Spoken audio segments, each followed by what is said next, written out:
héroïque, fabuleux. Les superlatifs ne manquent pas pour décrire l'exploit du Maroc à la Coupe du Monde 2022.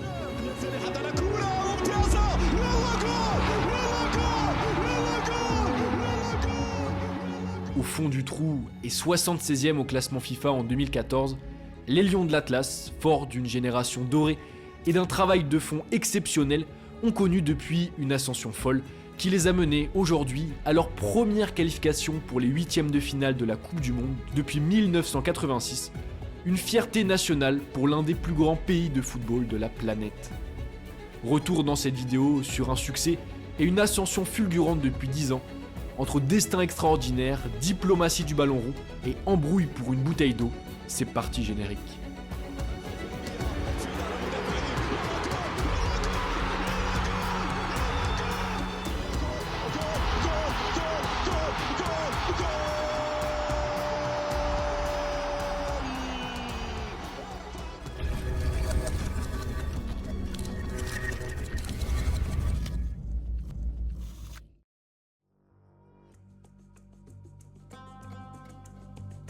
Pour bien comprendre l'ascension folle de l'équipe marocaine, il faut remonter en 2014 avec l'élection à la présidence de la fédération marocaine de Fouzi Lekja.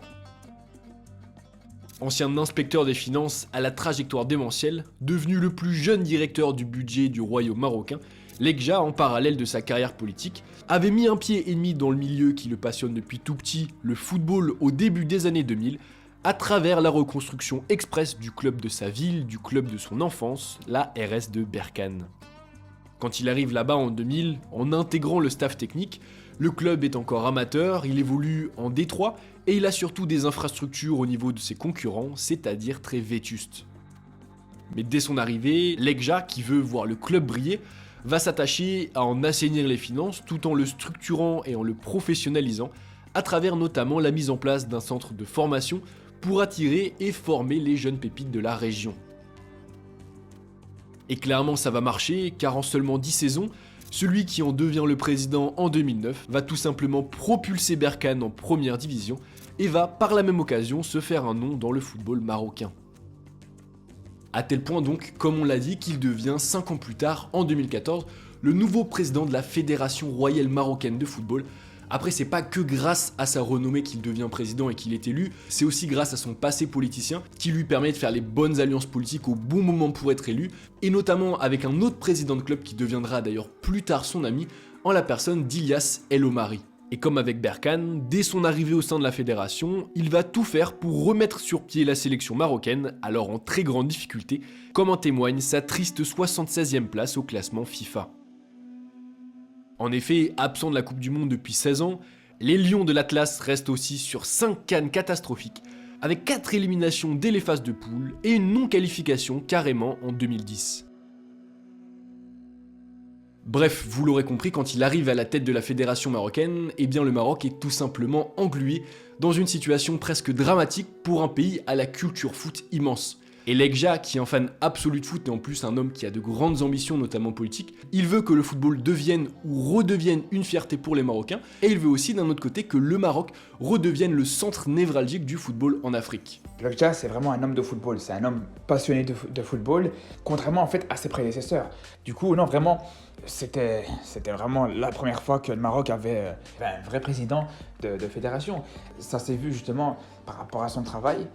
Il s'est un petit peu détaché de cette vision court-termiste qu'on peut souvent trouver en Afrique. Il va chercher très large. En effet, pour poursuivre ce que vient de dire le frérot de Chronique de l'Atlas, qui vraiment m'a bien aidé dans l'écriture de cette vidéo, donc si après cette vidéo vous voulez en savoir encore plus sur le Maroc, le lien de sa chaîne est en description, c'est vraiment un bon gars, et surtout c'est un super connaisseur de foot, notamment marocain. Mais bref, comme il l'a dit, donc Lekja va de pair avec le royaume marocain moderniser et structurer la fédération, le championnat et les équipes du pays, tout en finançant dans le même temps et intelligemment des grands projets de modernisation des infrastructures footballistiques du pays, que ça soit les stades, les centres d'entraînement, de formation ou encore les terrains, pour y professionnaliser rapidement la pratique du football. On peut ainsi noter le lancement en 2014 d'un projet d'aménagement titanesque qui débouchera sur l'hyper moderne centre Mohamed VI de football, qui accueille d'ailleurs aujourd'hui les différentes sélections nationales jeunes et professionnelles, Il y a aussi eu la nomination d'un excellent DTN, Nasser Largué, qui a ensuite formé des cadres performants, qui a eu une très bonne incidence sur la formation, à tel point qu'aujourd'hui, le Maroc compte l'un des meilleurs centres de formation d'Afrique, avec l'Académie Mohamed VI de football, où des joueurs comme En-Nesyri, Aguerd ou encore Ounahi ont été formés.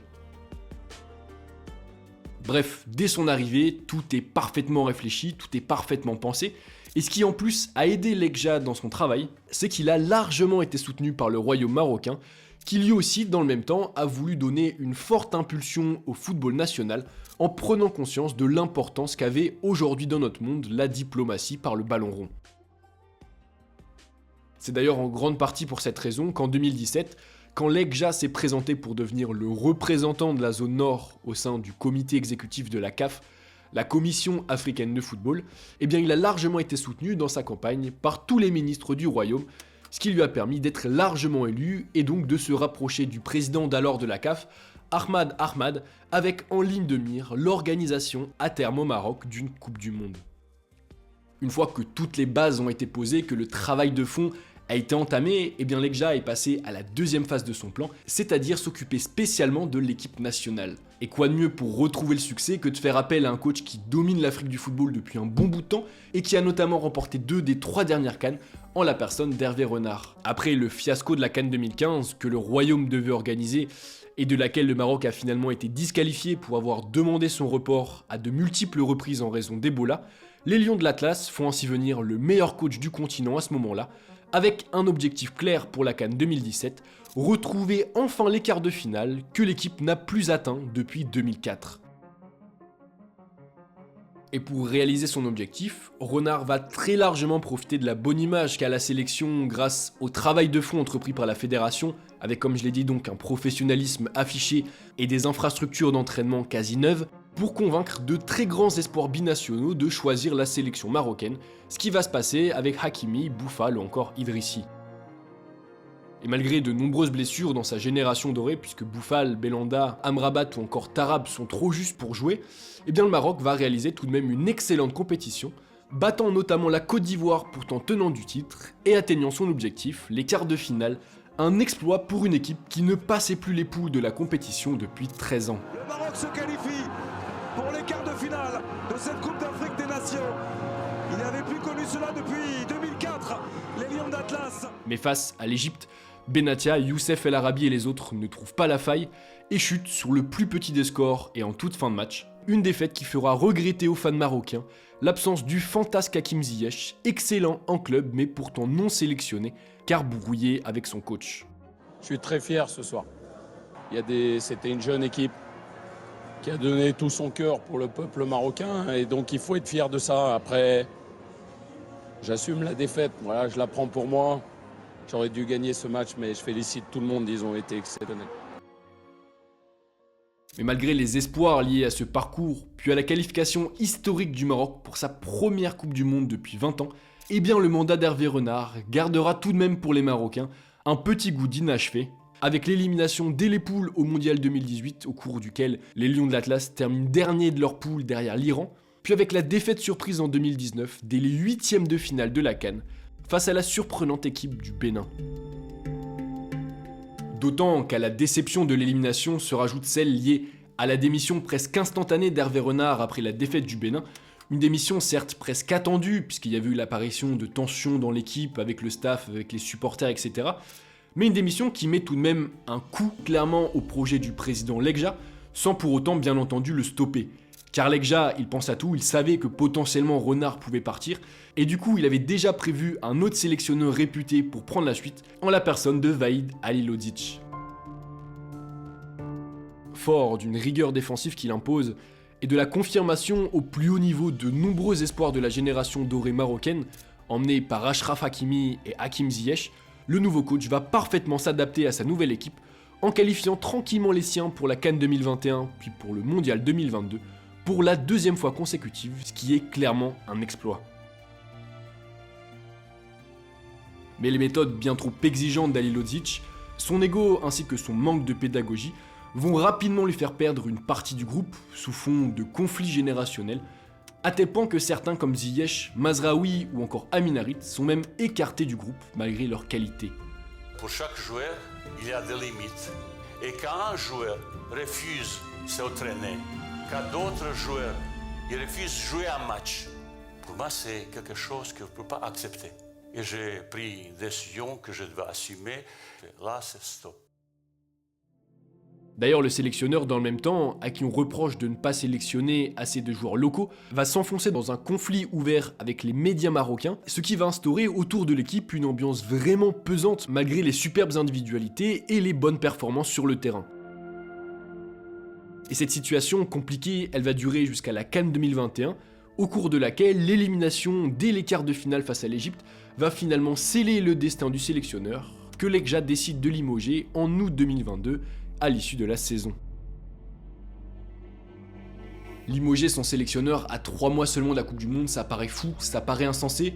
mais vous commencez à connaître l'Ekja et vous l'avez compris, il a toujours un coup d'avance, si bien que plusieurs mois déjà, avant d'avoir officiellement renvoyé Vaïd, eh bien il avait déjà le nom du coach qui allait le remplacer en la personne de Walid Regragui, récent champion d'Afrique avec le Wydad Casablanca. Alors clairement ça paraît être un choix parfait puisque ça relance complètement les cartes à 3 mois du mondial, les joueurs qui n'étaient plus dans les plans malgré leur qualité, eh bien au final ils vont avoir une chance de jouer le mondial donc ça va les surmotiver, d'autant que Regragui, eh bien c'est un véritable facilitateur, il est capable de faire le lien entre les différentes générations, il a aussi les codes pour convaincre et pour faire adhérer les nationaux et les binationaux à son discours, d'autant qu'il est polyglotte, il parle anglais, arabe, espagnol et français, et du coup ça lui permet sans souci de parfaitement se faire comprendre par un vestiaire hétéroclite, mais aussi de convaincre certains indésirables de rejoindre le projet, comme Mazraoui et Harit, ainsi que plus récemment l'excellent Hakim Ziyech, pourtant banni depuis plusieurs années.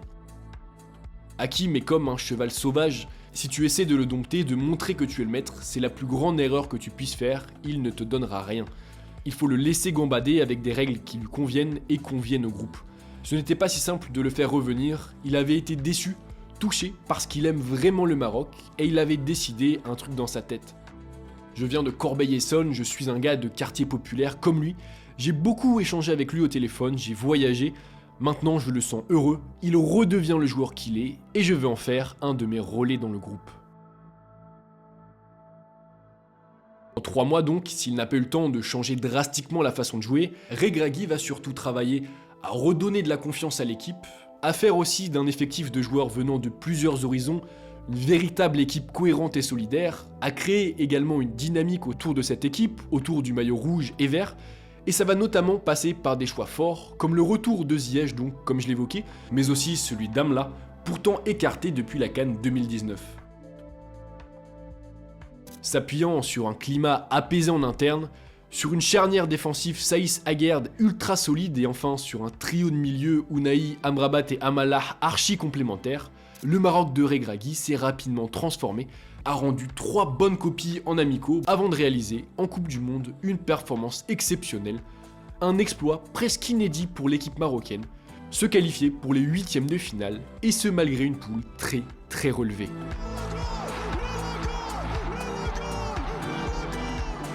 Alors, après cette première qualification à ce stade de la compétition depuis 1986, jusqu'où les hommes de Regragui peuvent-ils aller? On va suivre ça de très près, mais toujours est-il que loin d'être un feu de paille, cet exploit réside plutôt dans un travail de fond, mené par la fédération et son président depuis près d'une dizaine d'années.